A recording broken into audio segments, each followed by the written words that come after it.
Hello guys, in this video I'm going to show you how to edit the orange colors in the Lightroom app. But before that, don't forget to subscribe and leave a comment down below, because at 10,000 subscribers I'm going to show you my whole YouTube revenue statistics and growth strategy.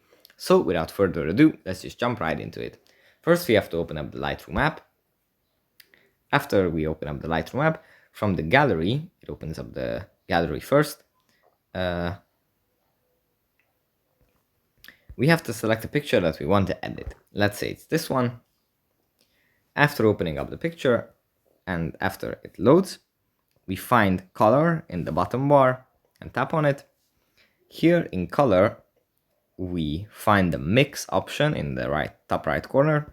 We tap on it. We find the orange color here. And then we have multiple options. We can edit the hue of it by moving the slider to make it either be more orange or more yellowish. Then we can edit the saturation of it, how poor or how rich the color is, how deep it is. And then we can edit the luminance, how dark or how light the oranges are in our image. So yeah, that's pretty much it for this video. Hope it was helpful for you guys, and see you in the next one. Bye.